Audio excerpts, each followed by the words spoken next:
Hello നമസ്കാരം. ധ്യാൻ ശ്രീനിവാസന്റെ detective Ujjwalan ശരിക്കും ഉജ്ജ്വലമാണോ എന്ന് ചോദിച്ചാൽ അത് വഴിയേ പറയാം. സിനിമയെക്കുറിച്ച് ഒറ്റ വാക്കിൽ പറയുകയാണെങ്കിൽ ചിരിക്കാനുള്ള വകയുണ്ട്, എന്നാൽ ഞെട്ടാനുള്ള വകയില്ല എന്നതാണ് എൻ്റെ അഭിപ്രായം. ഒരു സാധാരണ മർഡർ ഇൻവെസ്റ്റിഗേഷൻ മിസ്റ്ററി ത്രില്ലർ എന്നാണ് ഈ പടത്തെക്കുറിച്ച് എനിക്ക് പറയാനുള്ളത്. വലിയ സർപ്രൈസുകളൊന്നുമില്ലാതെ കണ്ടിരിക്കാവുന്ന ഒരു ആവറേജ് നോർമൽ പടമായിട്ടാണ് എനിക്ക് ഫീൽ ചെയ്തത്. സിനിമയെക്കുറിച്ച് പറയാനാണെങ്കിൽ പ്ലാച്ചിക്കാവ് എന്നൊരു സാധാ ഒരു ഗ്രാമത്തിൽ ഒരു ലോക്കൽ ഡിറ്റക്റ്റീവായിട്ട് ഉജ്ജ്വലൻ അവനെ അങ്ങനെ പോരുകയാണ്.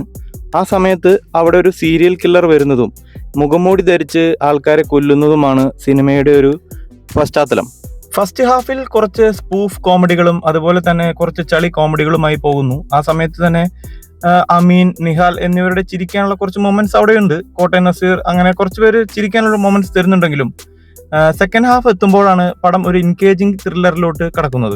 ആക്ടേഴ്സ് എല്ലാവരും ഒരു നോർമൽ പ്രകടനമായിട്ടാണ് എനിക്ക് തോന്നിയത്. ഉജ്ജ്വലനെ അഭിനയിച്ച ധ്യാൻ ശ്രീനിവാസൻ ആണെങ്കിലും, ശംഭു മഹാദേവൻ എന്നൊരു പോലീസുകാരനായി അഭിനയിച്ച സിജു വിൽസൺ ആണെങ്കിലും, കോട്ടയം നസീർ ആണെങ്കിലും, കലാഭവൻ നവാസ് ആണെങ്കിലും എല്ലാവരും അവരുടെ റോളുകൾ നന്നായി ചെയ്തു. ഫസ്റ്റ് ഹാഫിൽ വലിയ ലോജിക് ഇല്ലാത്ത കുറച്ച് സംഭവങ്ങളും ഹൈ മൊമെന്റ്സും ഇല്ലാതെ ഒരു കെട്ടുറപ്പില്ലാത്ത ഒരു തിരക്കഥ പോലെയാണ് ഫസ്റ്റ് ഹാഫ് എനിക്ക് അനുഭവപ്പെട്ടതെങ്കിലും സെക്കൻഡ് ഹാഫ് എത്തുമ്പോൾ കുറച്ച് ത്രില്ലിംഗ് മൊമെന്റ്സും കുറച്ച് എൻഗേജിംഗും ആക്കുന്നുണ്ട് സിനിമ. അങ്ങനെ ചുരുക്കി പറഞ്ഞാൽ 2 മണിക്കൂർ 5 മിനിറ്റ് ദൈർഘ്യമുള്ള സിനിമ ഒരു ഗംഭീര സിനിമയായിട്ട് എനിക്ക് തോന്നിയില്ലെങ്കിലും ഒരു വൺ ടൈം നോർമൽ വാച്ച് സിനിമയായിട്ടാണ് എനിക്ക് തോന്നിയത്. അപ്പോൾ അടുത്ത വീഡിയോയിൽ കാണാം. ബൈ.